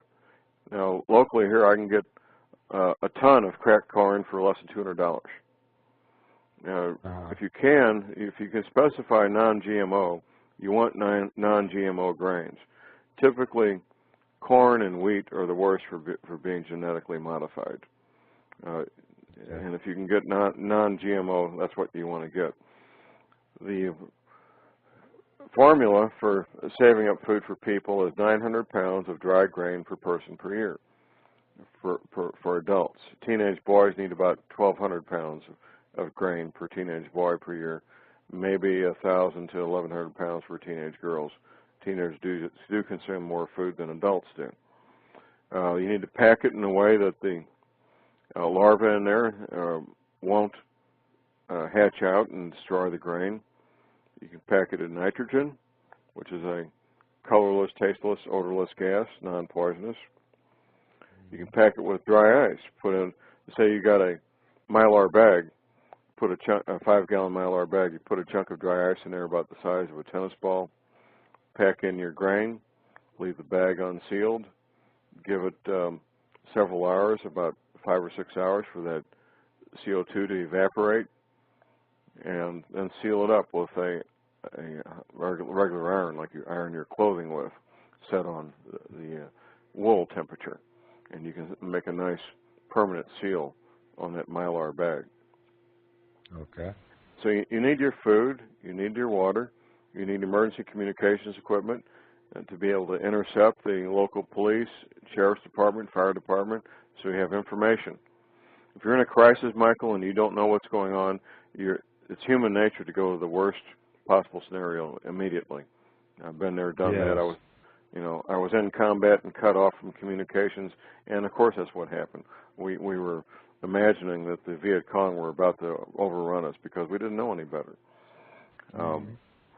So you need to be able to intercept those communications, get a good quality trunking scanner, and the newer ones these days are pre-programmed with all these emergency frequencies already in there. It saves a lot of trouble in that regard. You need to be able to protect your loved ones, protect your wife, protect your teenage daughter. If a pickup truck full of drunk men come down your driveway, one of your teenage daughter, what are you going to do to stop them? What are you going to do to stop them? Hopefully I'll be armed and ready to go. Well, there you go. There you go. And that won't happen, and your daughter would be protected. So the acquisition, training, and use of firearms is an important part of this. I've sat across the table, the interview table, Michael, from hundreds of criminals over the past 37, 38 years. And occasionally I'll ask this question: what would you do if there was a major earthquake or tornado? And they look me straight in the eye and they say, John, we look at it as economic opportunity. They don't miss a beat. They don't miss a beat. Career criminals lick their lips thinking about a major event of that nature.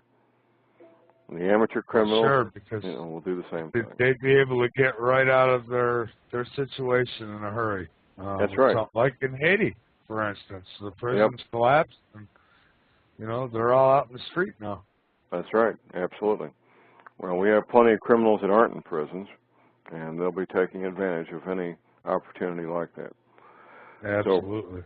So preparing things in advance is very, very important. I have two DVDs that I offer at my website: Family Safety in Perilous Times, Volume 1, and Family Safety in Perilous Times, Volume 2.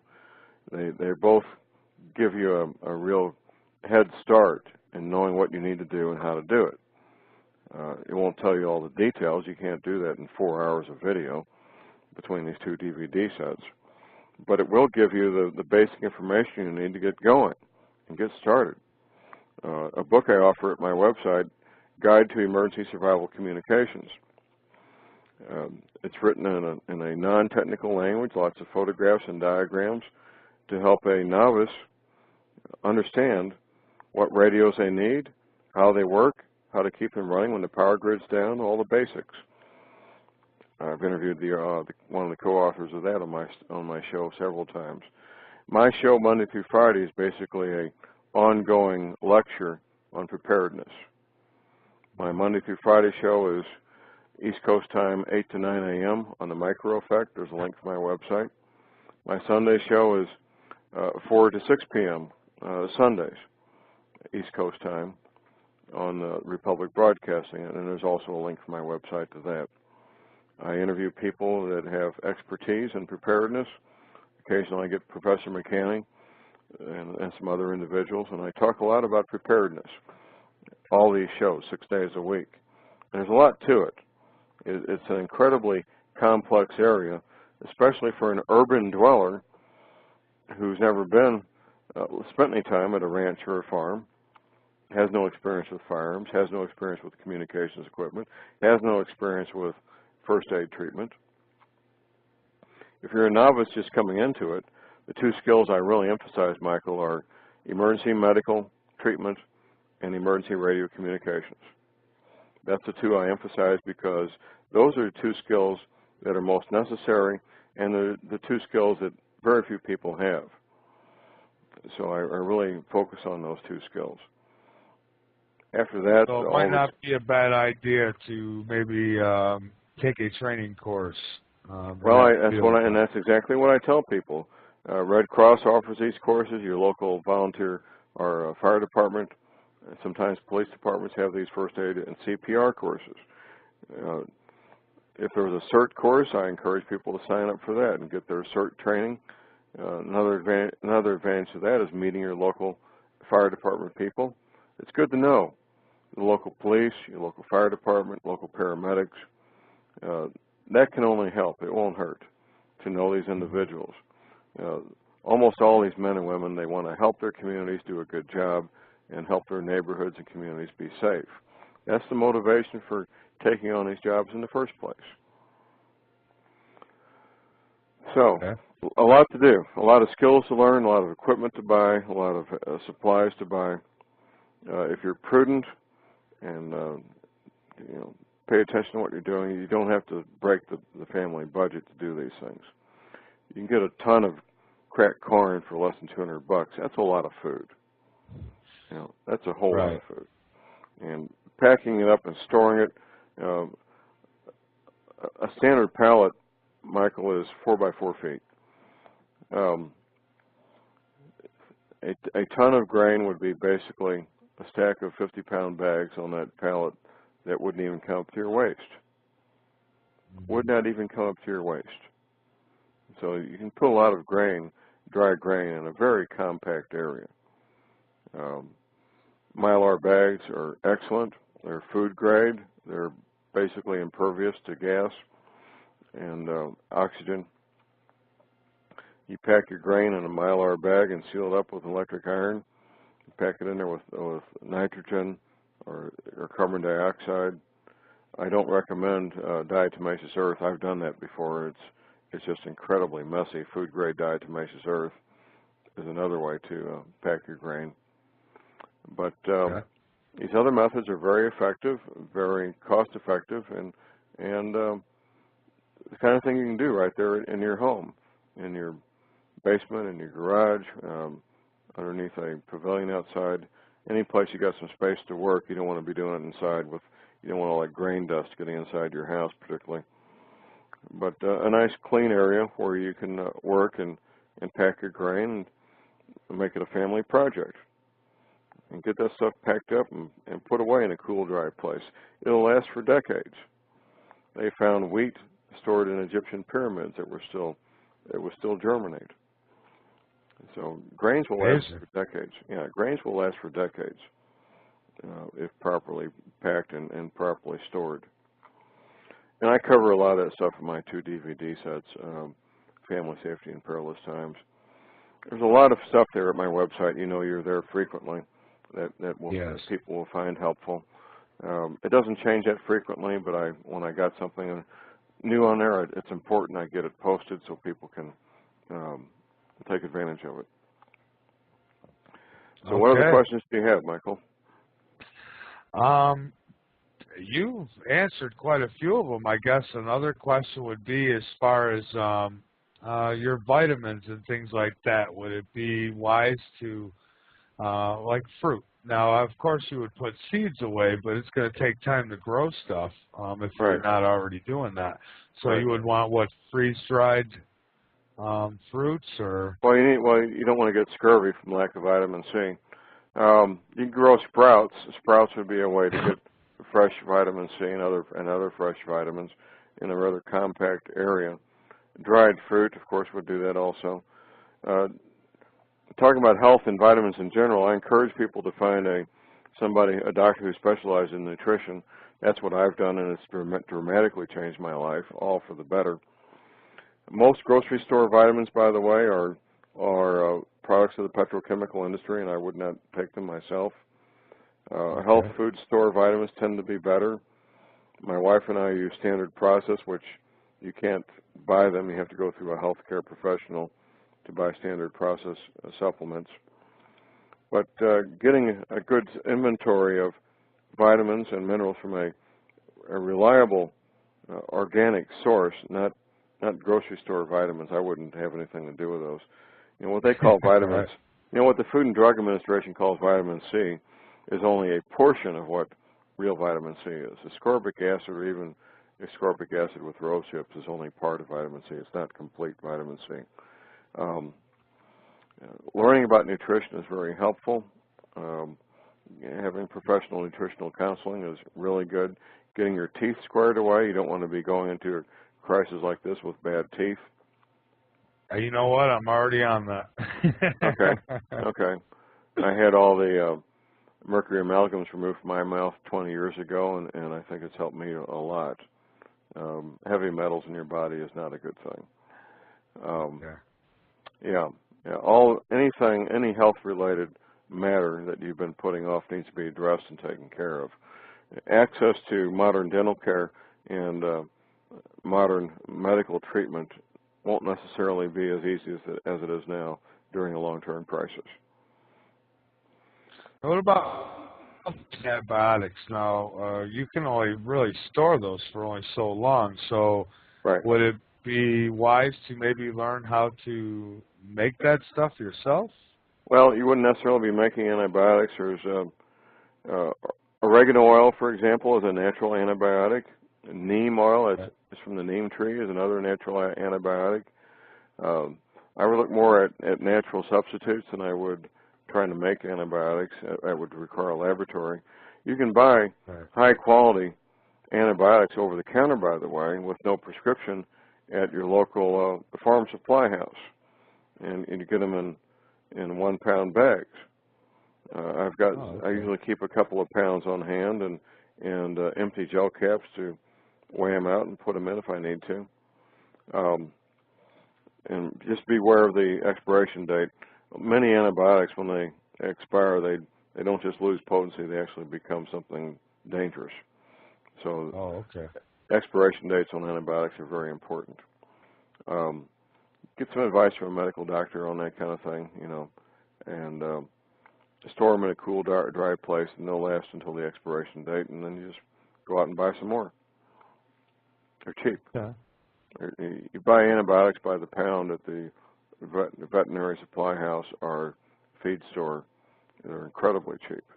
Incredibly cheap. Wow, I thought that you can only get them with prescription, but well, that's what you're supposed to. That's what you're supposed to think.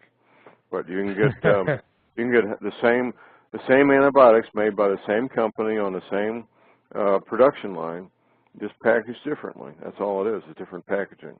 Why would they set up two different production lines? That'd be pretty silly. You know? Yeah, sure. It's just different packaging. That's all it is. It's packaged in bulk, and you can buy it in bulk. Very, very cheap compared to what the stuff packaged up for human beings is. You just need to be aware of the proper dosage for adults and children, and be aware of the expiration dates. Okay, well, very useful information, definitely, and I encourage all my listeners to check out John Moore's website, most definitely. And John, I've had that website since the last time you've been on the show, or that link on my website, and I will continue to keep it there. Thank you. Oh, absolutely, absolutely. I think it's important, and I want my listeners to make it, so. Well, great. Well, that website is thelibertyband.com, and my toll-free number is 800-592-9543, Michael. Okay. Well, John, I thank you so much for being a guest on Late Night in the Midlands, and I look forward to having you back again in the future and going through this further. And I do appreciate all your vast knowledge and giving us your time tonight. Thank you, Michael. I appreciate it, and you have a wonderful weekend. All right. Thank you so much, and you do the same. Thank you, sir. Okay. Everybody, that was John Moore. Records, and they all recorded the same events taking place at the same time. For example, when the Hebrews were in the desert, they woke up every morning. There was this brownish, sweet-tasting stuff on the ground they called manna from heaven. Well, it turns out the same thing was happening in China, in South America, and in Scandinavia, all of which those peoples left written records and calendars, where every morning they woke up, the same looking, same tasting stuff, which is probably carbohydrates that was in the atmosphere and condensed when the sun hit it in the morning, fell to the ground, and you could pick it up and eat it. Those are just some small examples of the historical confirmation of the cyclical nature of what we're going through. Because of who I am and what I do, I was able to locate, Michael, a number of Navy veterans. I've stopped counting at this point, somewhere between 12 and 20 Navy veterans, mostly submarine veterans, who beginning in 1979 started attending classified briefings about violently rising ocean levels and abrupt climate change. And all these men, Michael, were shown a map. The map which you saw on my DVD, Global Warming, What the Government Isn't Telling You, with the help of the Navy, yes, sir, with the help of the Navy veterans, I recreated the map. Close enough that, you know, any small contradictions wouldn't matter, showing what the East Coast, West Coast, and Great Lakes regions and the Mississippi Valley will look like after these oceans come up to their new levels. In the same briefings, the Navy veterans were told where the safe havens were, which is the Arkansas, Missouri Ozarks, and a block of real estate up in the area of the Montana and Wyoming, way up north. Okay. So all the Navy veterans that I interviewed, with one exception, who's up in Montana, they've all chosen the Arkansas, Missouri Ozarks as their retirement home because of the briefings. One of them, since you and I have talked, or no, he's already gone public, but one has chosen to go public with me. His name's Tim Spencer, and he and his wife are from Florida. They were pistol students of mine last year. We're having lunch, Michael, and his wife's speaking, and she says, "You know, John, I don't like cold. I don't like ice. I don't like winter. I don't even like Missouri. I'm here because of that darn map." You know, but that's true. That's the truth. They were from Central Florida, and they weren't used to cold weather. They liked fresh seafood, but they moved here when he retired from the Navy more than 20 years ago because of the map. Okay. Let me ask you this. What, and with all due respect, what is the difference between you and, say, Al Gore? I'm more handsome. Okay. And I'm not fat. But no, other than that, I've rarely run into somebody, Michael, who's watched all of his film, An Inconvenient Truth. I encourage people. You don't have to. You can probably get it from your local library and watch it. But I encourage people to watch his Academy Award-winning documentary, An Inconvenient Truth. And if you watched it before, I encourage you to watch it again for the following reason. I want you to look for the following thing, and that's the timeline he gives. They don't give a year for when things start to get bad, although they say 10 years in the future. You have to know when the film was made to know when 10 years in the future is, don't you? Since the film came out in 06, 10 years in the shake. Well, an 8.1 is twice the magnitude, twice the force of an 8.0. And if you happen to be unlucky enough to be in a shake that exceeds the engineering of the shelter you're in, you're in no pun intended, deep trouble. You're a done deal. So I do, in fact, I know people who have access to these shelters. They call them hotels, by the way. The insiders call them hotels, and they have no plans of taking part in that. They simply don't. So where will John Moore be when? I'll be deep in the mountains of the Missouri Ozarks. That's where I'll be. That's where I live. Right. More than 100 miles southwest of St. Louis, with all my Navy veteran friends in the neighborhood out here and in the Ozarks. You know, I was on a nationwide speaking tour, Michael, on this topic with the Prophecy Club. On my Detroit stop, it was a 3-hour presentation, by the way. On one of the breaks, a man walked up, introduced himself. He says, "John, we've wondered for years, us people in the insurance industry, why are there so many people? It's an absolute huge number of retired Navy veterans in the zip codes of the Arkansas, Missouri Ozarks." He said, "Now we know." Okay. What can people do to be safe? Well, there's a lot to that, and I'm sure there is. Well, there is. I'll explain why the Arkansas, Missouri Ozarks was chosen, and then we'll kind of expand that to include other parts of the country. The Arkansas, Missouri Ozarks was chosen for the following reasons: distance from major bodies of water, altitude above sea level, the latitude. We have fairly mild winters, although you wouldn't know it to look outside right this moment. We get 6 or 8 inches of snow. That's a pretty good sized snow, and our winter lasts about 3 months, with a pretty good growing season, plenty of water, a pretty homogeneous population, mostly Christian, mostly pretty self-sufficient. Hunting and fishing are God's gift to men and women, as far as the people out here where I live are concerned. Most of these folks have a garden, fruit trees, chickens, that kind of thing. All those reasons combine, Michael, and distance from major population centers. All those things combine to be the focus of the Navy as being a safe haven now. So, a farm or a ranch, a distance from a major population center that has a place you can grow fruits and vegetables, have some chickens, maybe a couple of goats, have a source of firewood, a source of potable water, a fairly decent growing season, preferably an area where you either have people you're related to by blood or marriage, or friends in the neighborhood. You don't want to be an outsider in some outlying area when there's a crisis. That would not be a good thing. And if you do buy real estate in an area where you're not known, you need to become known. Join the local church. the Elks Club, the Lions, the Rotary, whatever it takes to ingratiate yourself with that community. You need to be self-sufficient in every way. The likelihood of the infrastructure breaking is better than it remaining intact, quite frankly. The future would be 2016. They say things will start to get bad. That's abrupt climate change and rising ocean levels. And in the middle of the century, which now would be 40 years in the future, 2050, things will really get bad, abrupt climate change and rising ocean level.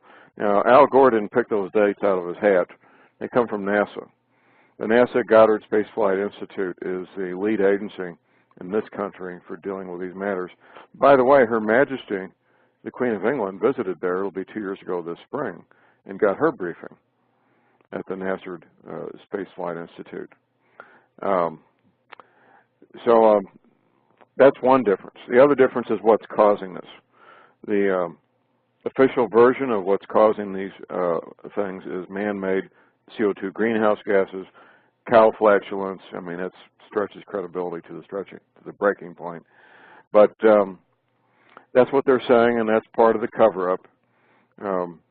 Obviously and clearly, man-made CO2 greenhouse gases cannot cause increased volcanism and increased seismic activity, which of course we're seeing.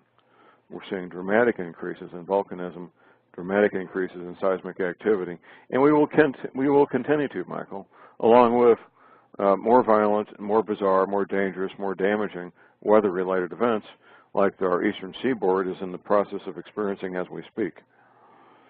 So those are the differences. The date, the timeline, and I'll go over that a little bit more detail here in a moment, and the cause.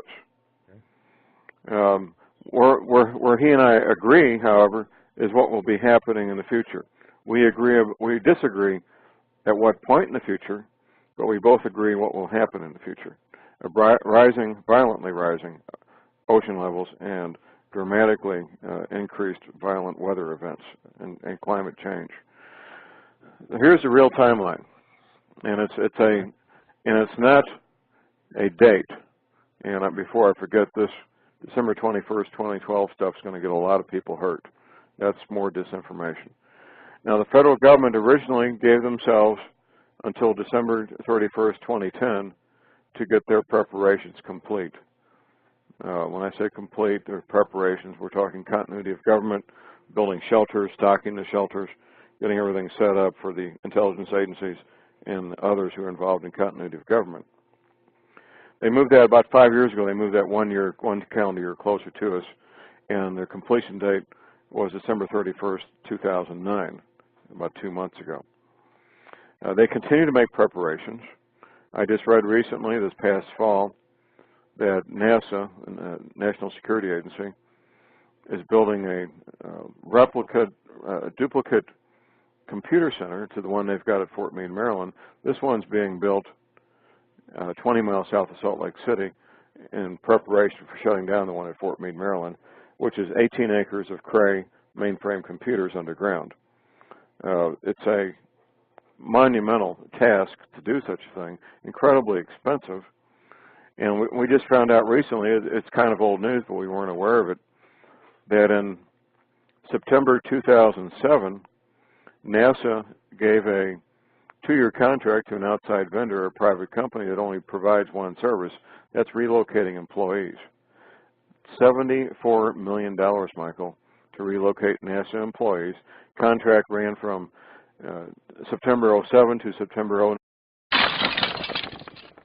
Tonight is John Moore. What if you learned that everything that scientists have been saying about global warming is a lie?